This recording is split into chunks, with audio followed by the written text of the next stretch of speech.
Mr. and Mrs. Ramsey, let's revisit what Governor Bill Owens said on national television this morning. He said that you were hiding behind your public relations people, your attorneys, and now you were hiding behind easy journalism. He specifically said, why hadn't you talked with Peter Jennings and Tom Brokaw? Your response, Mrs. Ramsey. As a woman, I am appalled that he said that. I consider Barbara Walters and Katie Couric to be one of the two most professional, experienced journalists in our country today. Yeah, that's a remarkable comment. We specifically decided to go with Barbara Walters and Katie Couric because they are tops in their field and they're tough.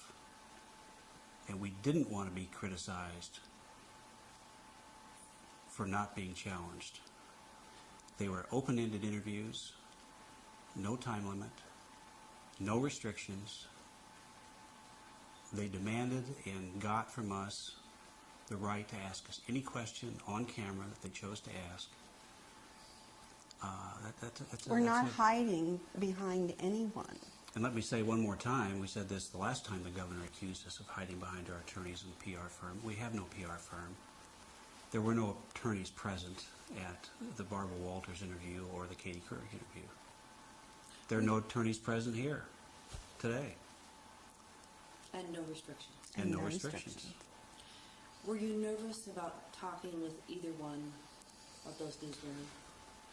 We respected them as journalists. We knew that they would be tough because the world expected them to be tough. We weren't nervous. There's no question that we could be asked that we're afraid to answer. The truth is easy.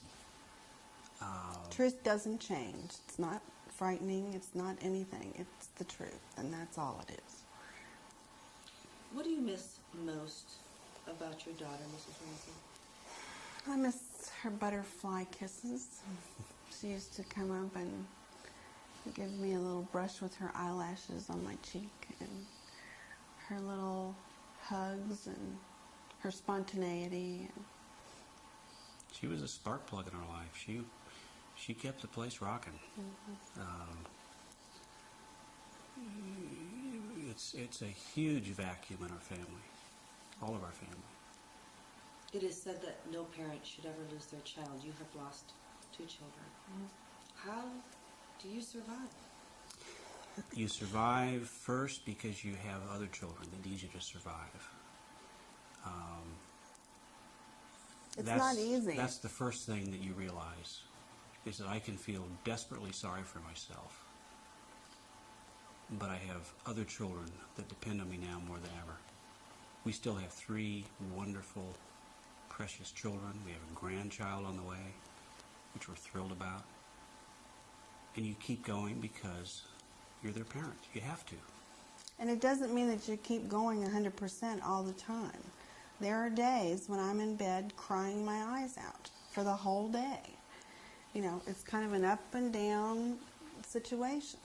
It's not easy, but we're here with a mission to find the killer of our daughter. So yes, we will sit here as long as you'd like to sit and ask us questions. And tomorrow I may be in my bed crying myself to sleep. But I'm going to do that until we find this person. And there will be people who watch this and say, as you say that, we want to find the killer.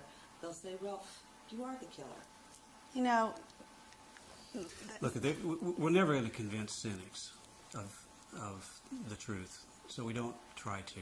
What we're trying to do is solicit help from the public to find this creature and to beg the Colorado officials to be at least objective and open enough to listen when that tip comes through.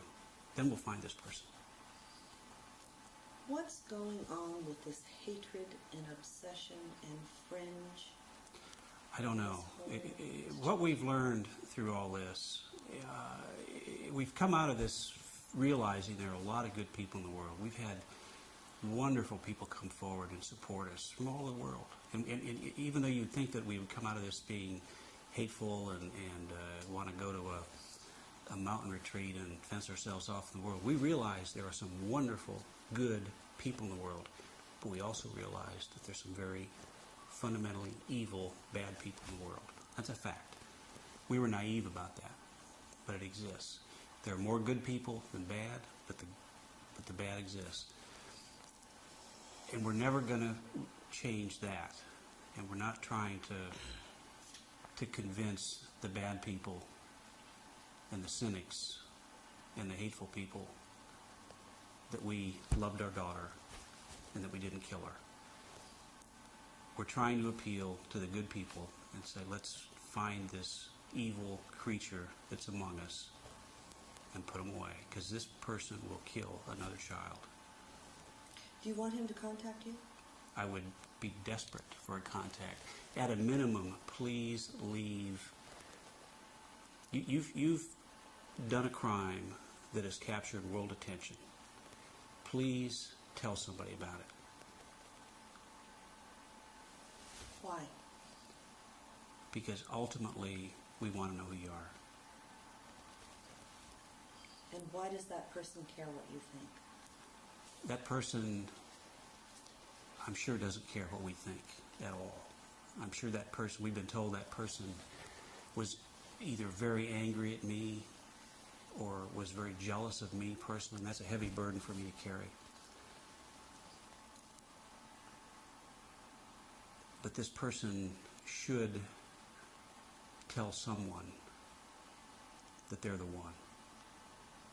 Mrs. Ramsey, do you want to ever talk to this person? The person you believe killed your daughter? Of course I would, because I'd like to know who it is, get them off the streets. And if I had the opportunity, I would sit down and look straight in the eye and say, why? Why did you do this to my child? Why? Let's go over some of the assumptions if we can. I believe you call them the urban myths in your book. And let's just go over them and get your responses. There were conflicting versions, Mr. Ramsey, that you read to your daughter that night or that you put her to bed and read a book. Which was it? We saw there were a number of errors in the police report. That was one of them. I carried JonBenet upstairs. She was asleep when we got home. I put her to bed. I got Burke to bed, and I went upstairs and I read for a few minutes before I fell asleep. I didn't read to her because she was asleep. Okay. And Mrs. Ramsey, you are the one who last saw her. Yes. In your family. The pineapple. What about the pineapple? The autopsy revealed pineapple, yet neither of you recall pineapple. Well, I've not specifically read the autopsy report, but it is my understanding that they are not definitive about whether the substance in her digestive system was pineapple or not. All I'm saying is that I did not feed her pineapple when we returned home from the White's house. She was sound asleep. She was put in her bed and tucked in good night. And we don't know if that's significant or not. All we know is what we've told the police, and that is that neither Patsy or I gave JonBenet pineapple when we got home that night. Had we been trying to hide something, it would be very easy for us to say, oh yeah, I remember I gave her pineapple before she went to bed. Next question. But that's not what happened. Footprints outside the house. No evidence of footprints.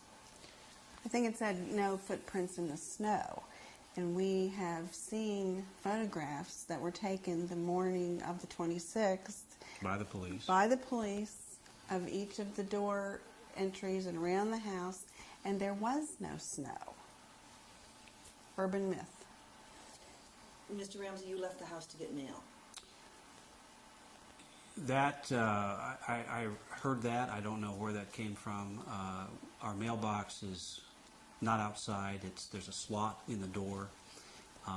There was a pile of envelopes at the foot of the door inside the house. I was desperately looking for another communication from the kidnapper. Phone, mail, I didn't know how it was going to come. I went through those envelopes to see if there was anything else from the kidnapper. We'd just gotten a letter, a 3-page ransom note on the back stairs. I was hopeful that there was another communication. My question is, why didn't the police do that? Mrs. Ramsey, did you ever leave the house that morning? No, I did not. Okay. This is Ramsey, the 911 call. There are contradictions about whether or not the phone was hung up and whether or not your son Burke came downstairs and was talking. Some police officers believe that they can hear that on an enhanced audio tape. Others say no. What do you say? Well, we have not heard the 911 tape, but we understand from people who have heard it that it sounds like a bunch of chipmunks chattering and that it is almost unintelligible. All we know is that Burke did not come downstairs that morning, nor did we say to him, go back, or whatever it is they say that it's said on the 911 tape. I phoned the police, called 911 from the kitchen telephone, wall phone, hung up, dialed one set of our friends, hung up, and dialed another set of friends and asked them to come quickly to help. How soon after that 911 call did you dial the first? Immediately. So it seems to me like if you hang up the phone, you're not going to be able to place another call unless the phone is completely. Look, this is another. There's been no logic applied to any of this case, in my judgment. Again, if we were trying to hide something, we'd say, "Oh yeah, I remember. Burke did get up, and I told him to go back to bed." Next question. But the fact of the matter is that didn't happen. They're grasping at straws instead of trying to get down to brass tacks and find this killer. I would love. Why are they doing this? I don't know why. I think they became so invested early on. They decided that John and I were responsible, and everything, if it didn't fit into that basket, then they discarded it. And they went down that road for so long that now they can't, they're going to be the ones with egg on their face, and they can't face that. But these are, some would say, reasonable, honest, intelligent, logical. Some would say. Well, look, individually, we've not met one Boulder police detective or police officer that I didn't think was a decent human being. What they lacked was experience, and they lacked leadership. There was no core wisdom that mentored these young detectives and said, wait a minute, boys, let's keep the investigation wide open. Let's look at the evidence. Let's let the evidence tell us who killed this child. Linda, you talk about the bias we were faced with. Linda Arnott, the first detective that was there all morning, said on national television, I saw it in John Ramsey's eyes that morning that he was the killer. Conclusion. That early. What'd you see in your eyes? I don't know. I think she saw shock. I think she saw the eyes of a father who had just been told his daughter was dead, and she was lying in front of him. I don't know what I looked like. I'm sure I looked horrible. Mrs. Ramsey, going back to that morning, when did you realize that your husband had found your daughter, or that something was really, really wrong even after the ransom note? What did you hear from the basement? I heard John scream, just kind of this guttural, deep scream. And what did you think? I didn't know what to think. I was in our little den with a couple of our friends, and Fleet White came running in and dialed 911. He said, we need an ambulance. And I jumped up and said, what is it? What is it? And they held me back and wouldn't let me go. Kept saying, we don't know. I don't know what's the problem. And I was fighting and trying to get loose and to go see what was the problem. And what happened when you got loose? I went into the living room, and John was standing there with Linda Arndt, and Jean Benet was lying on the floor, and he said that she was dead.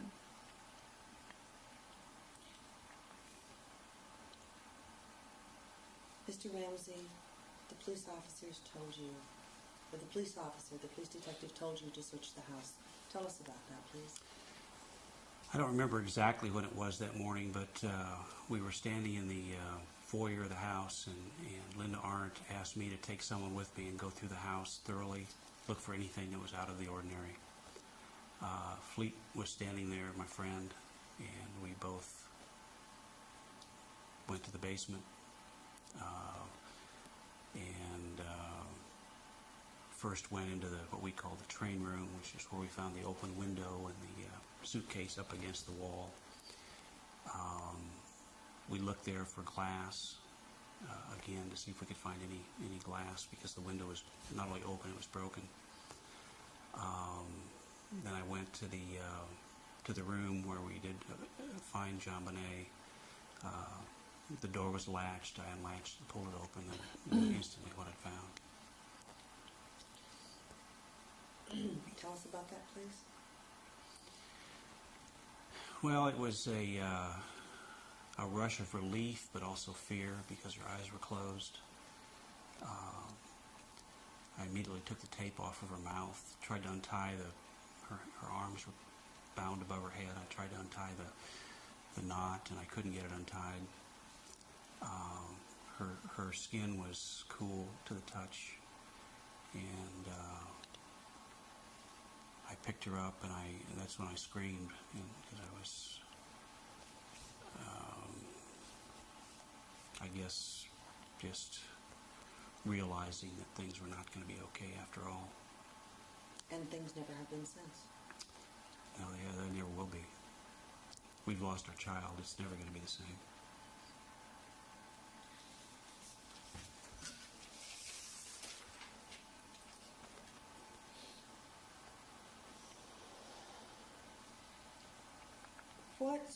When is it that you finally came to the reality that there are people who do things like this? That day. That day.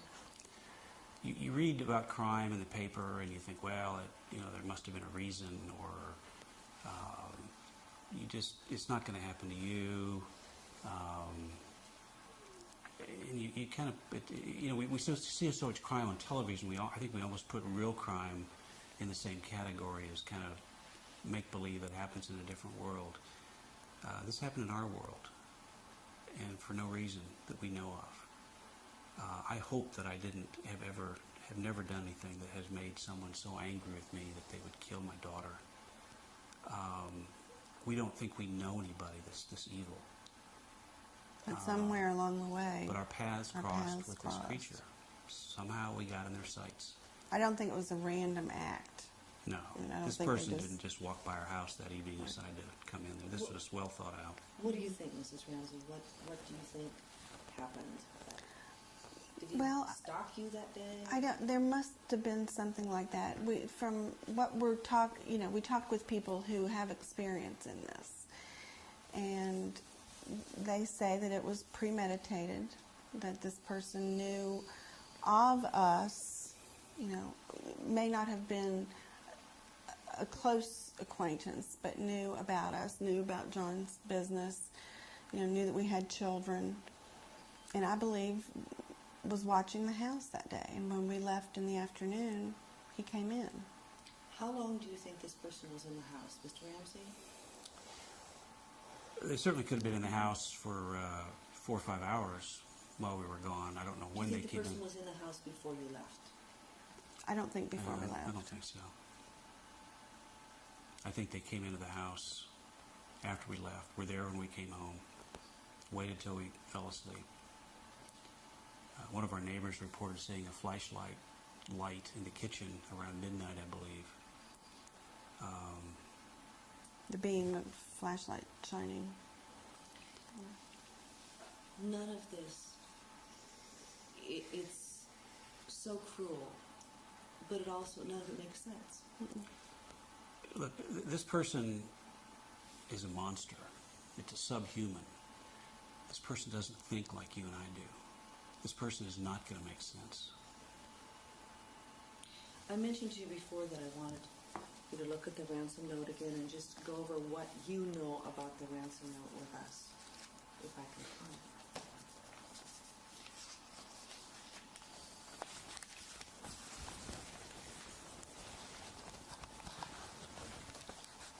Well, I would take it out with a great flourish, but I need to get it out of that tablet. Hold on a second. I just think it would be helpful if you could hear what you know about it. It's there, right there. Please.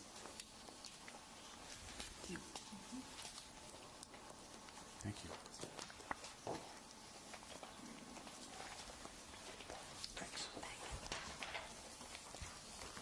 One of the most unusual parts of this has been this ransom note, and I know that you've seen it several times, but would you go over it with us and tell us what you know and what you've been told about it? Well, first of all, this is what is going to help us convict the killer. This is 3 pages of handwritten writing samples of the killer. We've been told by experts that if we have a suspect and we get sufficient samples of his writing, they will be able to tell conclusively with this much of a sample that the person wrote that note. So this is a huge clue. Why it was left, I don't know. And let me just interject at this point. Mrs. Ramsey, it's my understanding that the Colorado Bureau of Investigation took your handwriting samples to the Secret Service. Do you know the results of that test? Definitively? No, I don't. I just know we had experts do the same kind of testing, and it's my understanding that the people that we used trained the people from the CBI, Colorado Bureau, that administered the tests. And they, on a scale of 1 to 5, with 5 being absolutely no match, I ranked at a 4.5, with 1 being perfect match. So, you know. Yeah, we don't know the results of the police testing. We've heard that they're at best inconclusive. The governor said this morning on national TV that you've seen all the evidence in the case.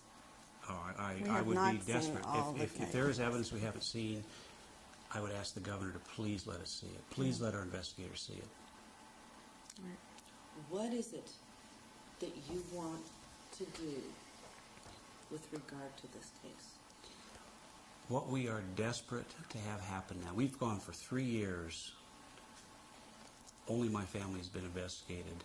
The grand jury refused to indict us.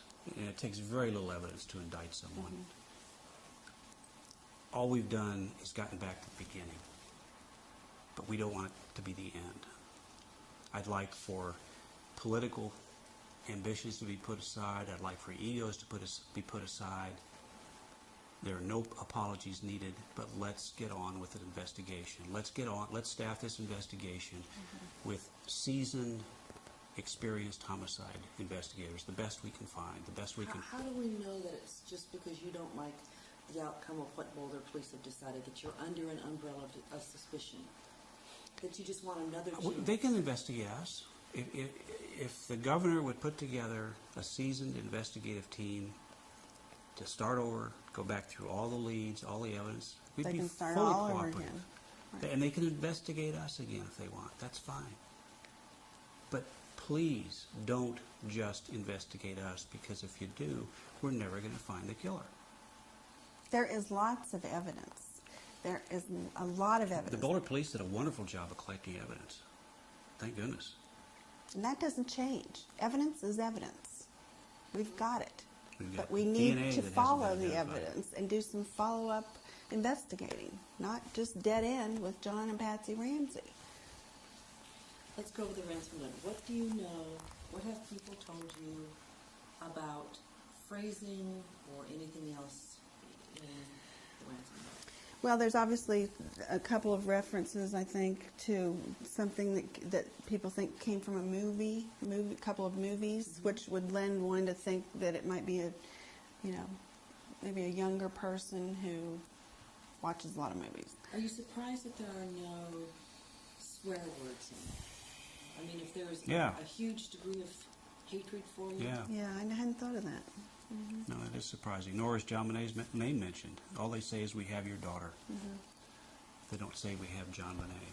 Yeah, which makes me wonder, if it's someone that did not know us well enough to know what her name was.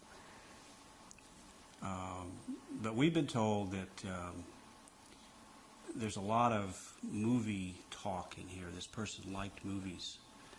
They may have seen the movie Ransom, which was playing in Boulder At the time.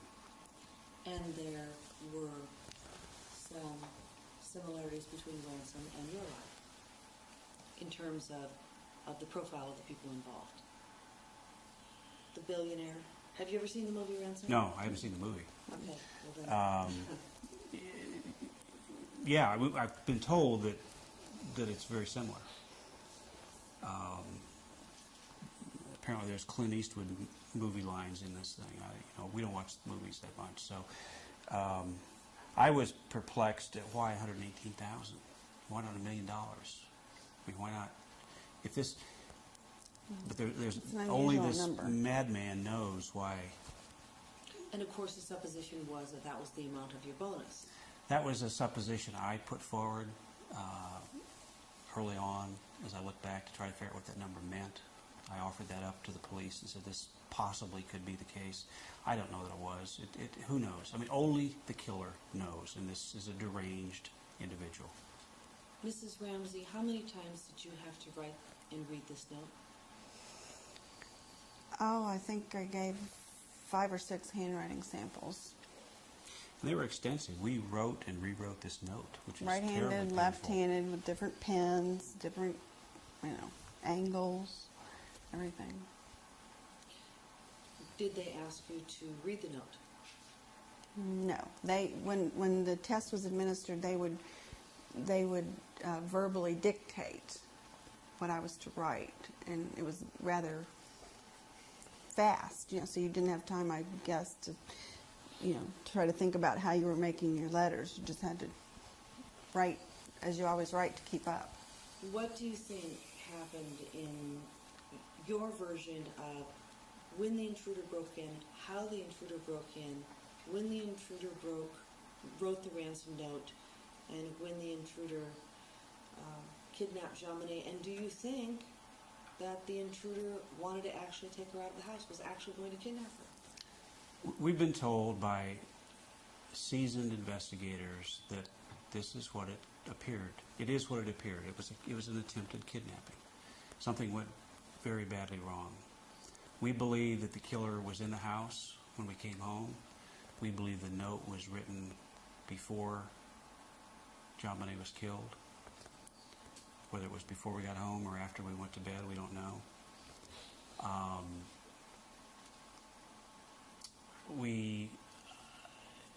I have strong reason to believe that the killer either entered or left the house through the basement window that we found open, and we found a hard Samsonite suitcase flush up against the wall as if it were a step to get out of the window. The window was probably 5 feet off the floor, so you had to step on something to get out. That's my best guess at how at least they got out. They would have needed the suitcase to get out of that window. How do you think they were going to get her out of the house, or he? We've been told that the suitcase may have been involved. Okay, let's take a short break here to switch teams. What eliminates you as suspects? I don't know if anything eliminates us. I don't know that we'll ever be able to prove our innocence. First of all, we shouldn't have to prove our innocence. One of the things that we've lost in this society, I believe, is the presumption of innocence. We've been told by the police, prove to us you're innocent and we'll be the first to say it. And we were aghast at that kind of a statement. But we've lost that in this country. But the fact of the matter is, the only thing that will prove our innocence is when we find the killer. Mm-hmm. And there's still going to be 10% of the population that says, oh yeah, but I don't believe that. They still are the guilty ones. There are still people on the web who believe Charles Lindbergh killed his child and that the whole trial was a hoax. So we're never going to convince the cynics of anything. But that doesn't matter. Proving our innocence isn't important. Never has been. Finding what the is important killer is finding the killer of our daughter. important. Do you think that'll happen? Absolutely. Yes, I do. Why, Mrs. Ramsey? Because Lou Smith, who is experienced, is a truthful, ethical man, looked me straight in the eye and said, we're going to get him. We're going to find him. And I'm holding out hope for that. Mrs. Ramsey, if I could, tell me your version of what you think happened that night in terms of an intruder. And I know you've been over this 100 times, but if we could hear it from you, please. Well, I think that when we left in the late afternoon to go to the Whites for dinner, that possibly this person was watching our house, watched us leave, and came into the house at that time. So there were a window of several hours of time where he could have familiarized himself with the house, where Jean-Benet's bedroom was, where our bedroom was, where the basement was, before we returned home. I believe that the ransom note was probably very likely written at that time. We had paper and pens all over the place, so they were available. And then I think the person was there when we returned home that night. And the ransom note was already written? I believe it was. I mean, it's very unusual for a ransom note to be this long. From what we understand from professionals we've talked with, that after someone commits such a crime as this, they, get the heck out of there. So. We've also been told by experienced people that not even a serial killer could sit down and write a 3-page ransom note after they've killed. And why would that be? I don't know. I don't know that. But I think it's because this is an emotional climax for them, and to sit down and write what probably took a while, because it obviously was written to attempt to disguise the handwriting, a 3-page note, which I think this is either the longest or the second longest ransom note in the history of this country. That couldn't have been done after just murdering a child by anyone. We're told.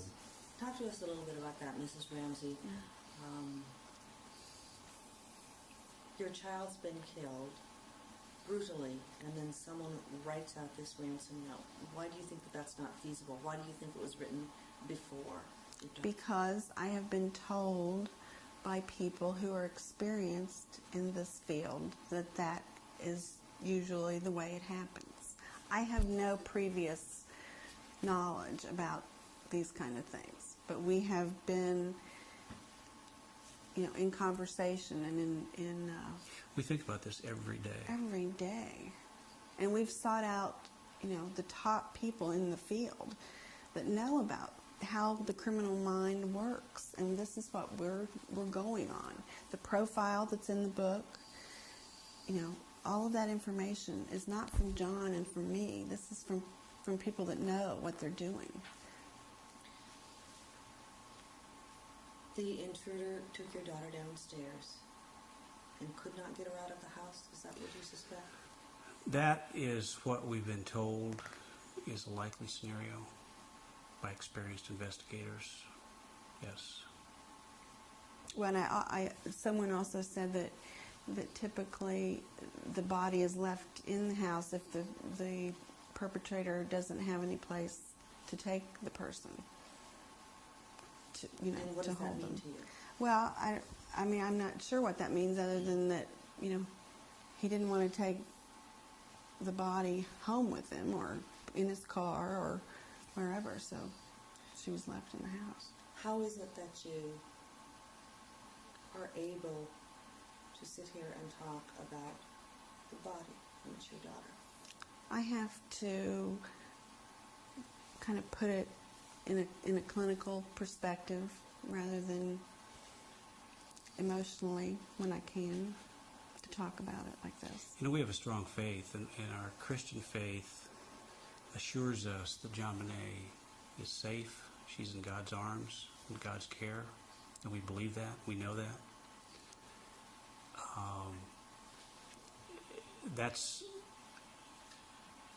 That's our belief, and that's our hope. What about your daughter Beth and your daughter JonBenet? What do you hope? I know I will see them again. That's what I know, and I believe that, and I look forward to it. Mrs. Ramsey? JonBenet used to say, we talked to JonBenet about Beth. Of course, she was just an infant when Beth was killed in the automobile accident. I remember one time holding her on my lap in an airplane, and she looked out at all the puffy clouds out the the airplane window, and she said, "Mommy, which cloud is Beth on?" And I explained, took that opportunity to explain to her about God and about heaven and where we go and where we die, and that we would all see Beth again, and then that we would know where she is. So I believe Beth was there to greet Jean-Benet when she crossed over into heaven. Mrs. Ramsey, if you thought your husband had killed your daughter, finish that sentence. We wouldn't be sitting here having this interview right now. He would be behind bars. Mr. Ramsey? The police asked that question of me. They said, hypothetically, if Patsy did it, or you thought she did it, would you turn her in? And I had to think about it, because I was like, I never even thought about that. Because I tried to give him a thoughtful answer, and I thought, and I said, yes, I would. Absolutely. You turn her in? Yes. Without question. Your love for a child is unconditional. Your love for a spouse is conditional. And there's no question. I mean, I would do anything to protect my children. It's instinctive. Just very briefly, if we could talk about the stun gun and the possibility of exhumation.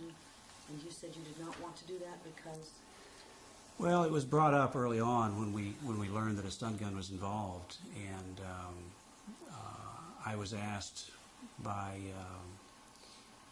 our investigators. They said if this needs to be done fairly soon, or the opportunity to do so will be gone, it would be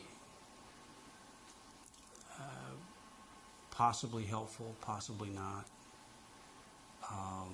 And I just could not bring myself to say, yeah, let's do that. I mean, my child was at rest. She was at peace.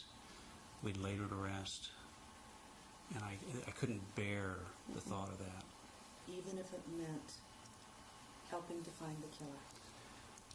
I wasn't convinced that it was conclusively going to help. They have photographs. They have experts they that have said enough that this they know. Very compelling. Yeah. Dr. Doberson, I think in Colorado, who's a leading expert on stun gun wounds, has viewed this and said it's very compelling. If you thought it was anyone in your family, that person would be reported immediately? Absolutely. Without question. How could you not do that? I mean, it's beyond human comprehension to not do that. What is it that you were actively trying to find the killer? What is it you're doing? So you're working with your attorneys. Well, no, our attorneys are we're not working with our attorneys. We have both paid and volunteer people that are working on this full time. We don't want to say a whole lot about what we're doing because this kind of investigation should not be a public event as it has been for the last 3 years. But I can assure you that we are looking, and we're looking hard. We're going to do everything we can. We can't do it all. We're going to do as much as a private citizen can do. Ultimately, we need someone that has the authority of the state with a badge to finish the job. Because there are certain restrictions that you cannot. There's certain things we just can't do. We can't subpoena information. We can't demand that people talk to us. We're going to do the best we can and everything we can, but and we're hopeful that we're going to get a huge leap forward when we get that tip that we've been waiting for. And this is a tip that you hope will come into you and your people? I don't care where it comes. We've asked people to call us, call the Boulder Police, call your local police, call the FBI. All we hope is that whoever they call is receptive enough to listen. See, the person that calls is probably, or possibly, not going to be who you expect to call or who you want to call. What do you mean? Well, we've seen a number of calls come in where the response has been, well, they're just strange people. You know, they can't be taken credibly. You have to listen to every call. This person may be very credible. They may appear to be very uncredible. Certainly, if they're a friend of this creature, they're going to be a bit odd themselves. What do you call him, this creature? Because I don't think he's a human being. This is a subhuman. This person is a monster. How could you kill a beautiful, defenseless, 6-year-old child on Christmas Day? That's a monster. That's not I will not give this person the credit of calling them a human being. Mrs. Ramsey, do you want to hurt this person? I don't want to hurt anyone. I just want to find this person, get them off the streets, know that they're never going to have the ability or opportunity to do to some other child what was done to JonBenet. This book, The Death of Innocence, your picture's on the cover. Why your picture and not your daughter's on the cover? This is our story. I mean, there have been, I think this is now the 10th book, I'm understanding, that has been written about this case. You know, we are the only ones that know what has happened to us since JonBenet's death. No one else. This is a story only we can tell. You know, I was even a bit uncomfortable putting her picture on the back. Why is that? I don't want to violate her privacy any more than it's been violated. But we wanted people to read the book and get to know the real JonBenet. JonBenet was not a 6-year-old beauty queen as she's been characterized in the media. She was a wonderful child. We knew she'd be special. She took dancing lessons, tap dance lessons, acting lessons. She was learning to play the violin. She took piano lessons. We had her signed up to take rock climbing lessons. She did a lot of things. She was a ball of energy. And we knew that she was going to be very special in this world someday. We had no idea she was going to be special this way. And how is that? Her name's known around the world.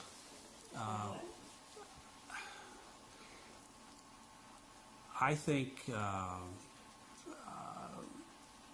people saw her as a real child because of the videos and she wasn't a statistic. There's been over 1,000 children murdered in this country since JonBenet was murdered.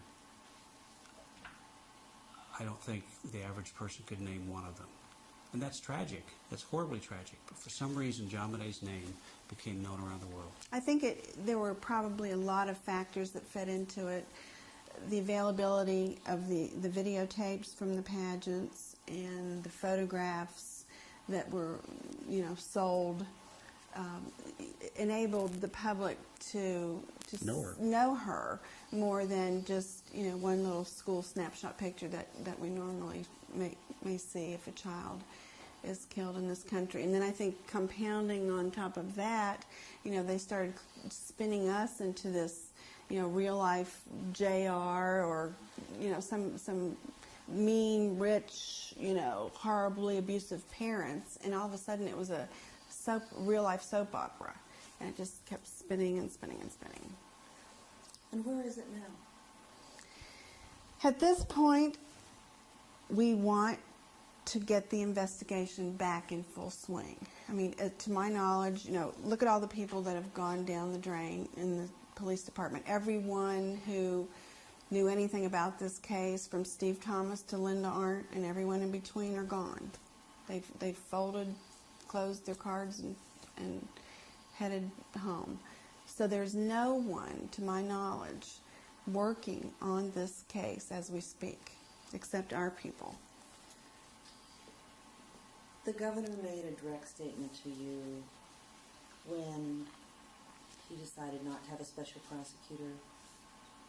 What would you like to say directly to him about an investigation? Well, first of all, we'd be happy to meet. And I emphasize the word "we," just in case there's any confusion on that. But we'd like to meet to encourage you to put a robust, qualified, objective, competent team of investigators together. Go back to the beginning. Go through all the leads that haven't been followed up. And let's find the killer. I don't care about anything else. Do you want to talk to him, both of you, as a publicity ploy? No. We don't want publicity. We want to find the killer of our child. That is all. We've been we want. accused of liking the publicity. We hate the publicity. Our privacy is non-existent. We didn't choose this role. I would give anything to go back to my normal family with John Bonet in our household. This is not pleasant for us.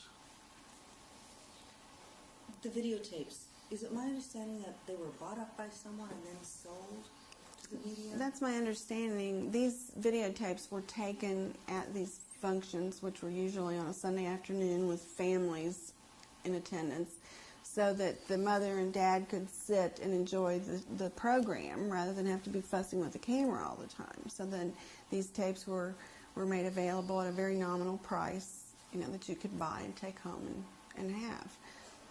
Then they became, people right away started seeing that they could make a buck, on all of this. So all this stuff was offered up, for a price to the tabloids and to news stations, et cetera, et cetera. And I think one of the tabloid reporters somehow got all the rights to all of the videotapes, and he's, every time something is run, he gets a little, royalty on it. Just sickening. Yeah, it's sickening. I mean, there are people we know of, for example, in Charlottesville, who were approached, our little community in Michigan where we go for the summer sometimes, and they refused. They said, we're not going to make money on the death of this child who was our friend. There were families that were offered a lot of money for photos. There were little girls, John Bonet's little friends, her little 14-year-old babysitter who was a friend of the family as well, was offered $700 a piece for any photo she could produce of John Bonet, and she turned them down.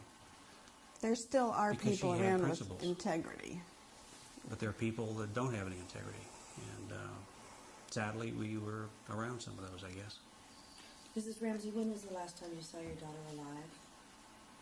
When I tucked her into bed, 25th of December.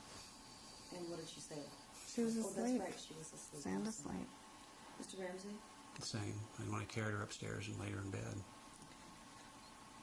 Knowing what you know now, if you could change any part of the investigation after your daughter's death, what would it be, or what would you do differently? I wish I would have demanded that more resources be brought to bear. We assumed the FBI was involved. They weren't. They were, in fact, refused involvement. We assumed that the police were doing everything they could to find the killer, and that wasn't being done. And if I will fault the Boulder Police for one thing, it's that they refused help in the beginning for people who knew what they were doing. We understand that there was a request made that morning for bloodhounds, and it was denied by someone in the Boulder Police Department. I mean, that should have been done immediately. Are you aware Denver police offered assistance? Yes. Yes. And they were refused. And they refused. And that's what if I had to do it over again, I would have been more aggressive on demanding that the FBI be involved, that the Denver police be involved, that that we not just rely on what turned out to be inexperienced and biased police to do what we thought should be done. What's the most important question anyone can ask you that would prove your innocence, help people open their minds? Is there any question that can be asked? Well, again, we shouldn't have to prove our innocence, but we've been cast that lot. Why do you think we killed our daughter? Tell me why. Tell me what we've done, what evidence you have, other than we were asleep in the home that night. There is no other evidence. There is no other reason. We've been investigated more than anyone else in the history of this country for the past 3.5 years. They know everyone we've ever gone to school with, you know, everything about us. And there's nothing that shows that we are the type of people that would do something like this to a child. It's just not, it's not there. What did you want for Beth and Jean-Bonnet as kids that grew up to be adults? What did you want for them? I wanted the world for them. I wanted to give them the world. The world is their oyster, you know. Jean-Bonnet, I wanted to grow up and be happy, to be a mom like me, you know, to have a little girl like her someday. That's what I wanted. Mr. Ramsey? I used to think about that as a father of 3 daughters. How would I like my daughter to? Who would I like her to marry and take as a mate? And what I realized was that what was most important was that she be happy, and that she loved this person and this person loved her. Beyond that, it didn't matter. It didn't matter if they were rich or poor or what. But if they loved each other and they were happy, that's what I wanted for my child. In a sense, up until Beth's death, you all have lived the American dream. Self-made, made a lot of money in the computer industry, happily married, with children. Tell us about that. Well, you know, in this country, we're so proud of that anyone, you know, from any walk of life can achieve the American dream. I mean, I came from a normal American family in West Virginia, not a wealthy family, a comfortable family. Same with John. He grew up in Nebraska and Michigan, you know, not a wealthy family. And what we have achieved, we were educated in this country, you know, worked hard, darn hard, to get, you know, where we were and to achieve the success that we may have enjoyed. But suddenly, when somebody achieves that American dream that we're so proud of, you know, we're the first to knock the feet out from under them. And we say, you know, we don't like that after they've achieved the dream and we haven't. You know, we don't like that. And we've been persecuted probably more because of that than if we'd been, you know, something else. When you started out with your business in the basement, what were you making a year? Do you remember? I remember the first year, I think I made $18,000 that year. And this How'd was you survive? It was tough. There were times when I just didn't have money. I had to borrow money from my dad to buy Patsy an engagement ring.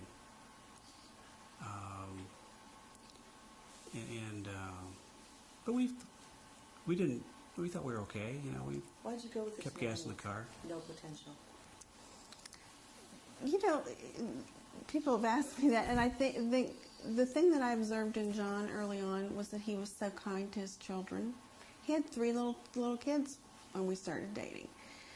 And I remember my parents, after he'd asked me to marry him, my parents, you know, talking to me and saying, now you understand that you're buying into a package deal here. You know, there are 3 former children, and if there is, you know, $10 left in the bank account, you know, they're going to come first. You know, we wanted you to understand, you know, what you're buying into here. But he was so kind to those children, and I mean, wherever we have been in the world in our 20 years of marriage, you know, at a certain time every evening, he was on the phone to those children. And that means a lot, because I remember thinking to myself, you know, he'll be a good dad. He'll be a great father to my children. Let me just scan over this. Oh, one other thing I wanted to ask you about is lawsuits. Currently, who are you involved in lawsuits with in terms of libel? We just recently announced the settlement of a case we had brought against the Star magazine. We're not under condition of the settlement allowed to talk about it in terms of the amount or the conditions. That's the first of what will be many.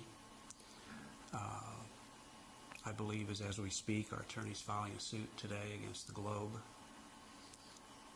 tabloid. We're just getting started on that. Oh, and the Inquirer, the National Enquirer? Anything? Stand by, as Linwood would say. Stay tuned. Stay I don't know. tuned. We have, we could keep a building of lawyers busy for 5 years with the amount of slander and libel that's been thrust on our family. They have to be held accountable. You know, it is just not, talk about hiding behind things. The First Amendment, freedom of the right to free speech, has been, taken way out of context. And people should not be allowed to get by with the things that they have done and said to us. And if we don't fight it, what's going to happen to the next family? It's just uncalled for. We're going to take a quick break, and this should be our last tape. Why would God let this happen to you? I don't know. I'm sure He has a master plan that's underway. I think what it says right in the Bible, what man has meant for evil, God will use for good. I don't think God wanted this to happen. I think He cried right along with John and me when Jean-Monnet was killed. But He will use it in some way, make something good happen from this. What has this done to your marriage? In a lot of cases, statistics show that people break up when there's a child's death and it's violent. Yeah, I've heard that, and based on our experience, I suspect that the reason for that is that you become very self-focused. This has happened to me. I'm devastated. I'm crushed. Poor me. And if you let that go too far, your spouse can't respond because she's feeling the same way, or he. And I think what Patsy and I have been able to do, first of all, when one of us is down, one of us has been up. It's been very, I don't know if it's coincidental, but it's made things work. And we've realized, I think, that we both suffered deeply, and that we can't sit back and pity ourselves individually. And I look at Patsy and I know how deeply she's suffered and hurt, because I know I've done the same. And that's really strengthened our love, I think. True love, real love. We've had to lean on each other and our family and our friends, because it's been, us against the world, basically. Because for 3 years, the world's been told that we were the murderers. Mr. Ramsey, what did you first hear that morning when Mrs. Ramsey went downstairs? How did you know something was wrong? I just heard her scream my name, and I knew from the tone of it that something was drastically wrong. If Jean-Monnet were alive today, what do you think? What would you be doing today? Or is that too cruel? No. You can't think about that because it's not a possibility. But she'd be in school, laughing innocently with her friends. She'd be getting straight A's. She was a smart kid. But you can't, loving life, You can't think about that. Yeah. Does it bother you when people talk as though they know her when they never met her? No, we're delighted when people care about our child. So it's a wonderful feeling. And that, you think about people that have lost children and haven't had that benefit. That's been very, very uplifting to us, that other people love our child. What kind of responses are you getting on your email from your book?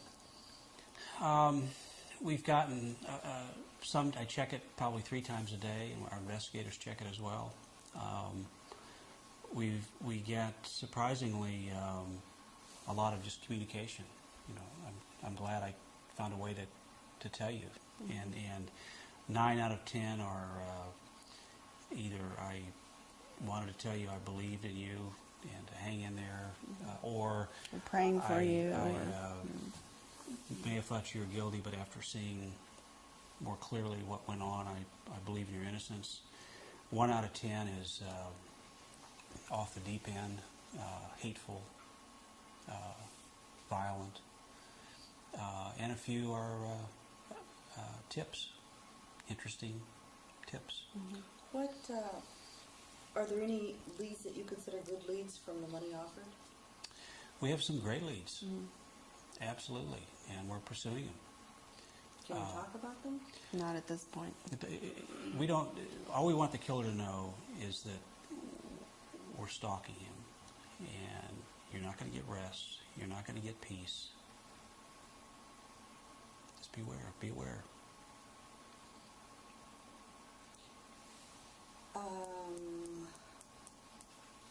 Do you have the bedwetting issue, Mrs. Ramsey? We've heard you talk about that before, and your stage 4 cancer, and comparing the two. What about the bedwetting with Chambray?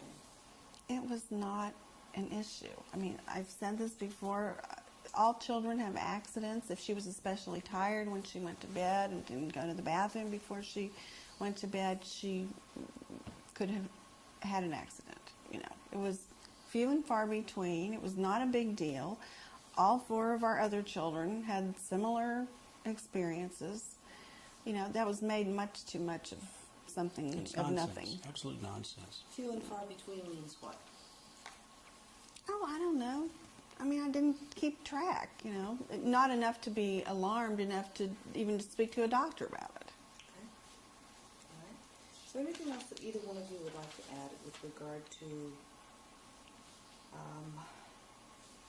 trying to find the killer and people who might be watching us? What do you want to say to them who might be able to help?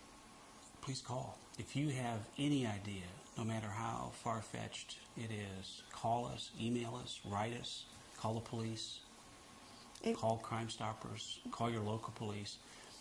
Somebody knows who did this. They may not know they know it, but if they think about it, listen to what we've tried to convey. Think about the stun gun. Who do you know that owns a stun gun? Who do you know that owns an air taser stun gun, which is the brand we think that was used? Were they in Boulder, Colorado on December 25th, 1996? The garrote. Who have you ever seen demonstrate to you a garrote? A garrote used for strangling. This was a professional tool. This wasn't an amateur device. Who do you know that's done that? Were they in Boulder, Colorado? And listen. In December. Call us. Call the police. We've listed a lot of this information in the book. There is an entire chapter devoted to nothing but who we think this murderer is. If you buy the book, read that chapter. You know, if you can't buy the book, can't get a hold of a book, go to a bookstore and read that chapter. We want everyone to know that information so that they can start thinking along with us, you know, who this could be. Help us. Okay. And only 3 more urban myth questions. The scream. Did you hear anything? No. Did not hear a thing. Sadly, no. You were on medication that night? I had taken a melatonin tablet, which is supposed to help you sleep. Mrs. Ramsey, the clothing. Well, the police were suspicious because you had your makeup on and you had the same clothing as you had worn the night before. Mm-hmm. When did you get dressed? I got up in the morning, got dressed. I had, the night before, had put my pants and sweater and bra and, you know, laid across the edge of the bathtub, and I picked it up the next morning and put it back on. See, any parent that has taken early morning trips probably follows the same routine we did. We would get up, we'd get dressed, we'd get fully ready, we'd get the car loaded, and then we'd get the kids up. Quite often we get the kids up with their pajamas on and put them in the car. Okay. That's standard parent 101 travel, I think. That's how we always did it. And one question that's unpleasant, and I'm sorry for asking this, but what is your understanding as far as a possible sexual assault? I think that's inconclusive. I've been told that there was no penetration and that what was previously thought to be semen is not. So, Is there anything else either one of you would like to add? Just help us. If you're listening to this program and think you have information that can help, please help. Thank you very much. thank you, Paula. Appreciate it. Thank you.